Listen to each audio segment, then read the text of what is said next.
Hello mga higala! For today's video, we are going to draw a beautiful tree. Welcome to my YouTube channel.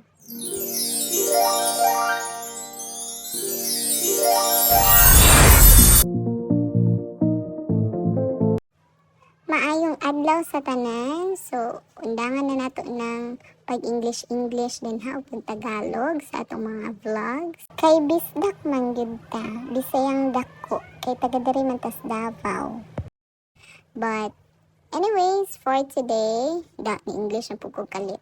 So, karong adlaw mag-drawing ko of course og usa ka punuan. Well, first time nako ni nga gamit og watercolor kay usually acrylic paint gid ako ang ginagamit pag magpainting ko.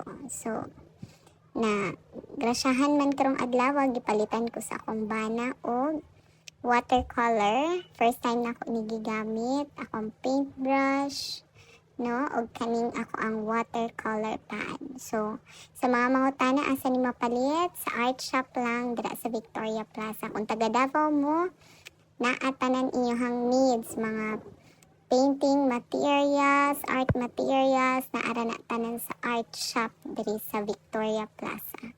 So, tagpila ba ni siya? Kaning ako ang watercolor pad na spiral, Berkeley ang brand. Tag 222. And ako ang 6 pieces nga round brush, 271. O, diba? Mas mahal pa ang brush kaysa sa color pad na ako.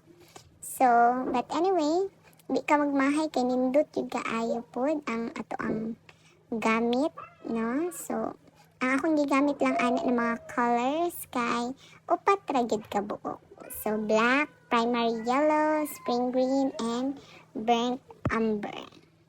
So, na-amaze kaayo jud ko sa outcome sa akong pag painting aning gamit ani ako ang watercolor. So, wala ni siya.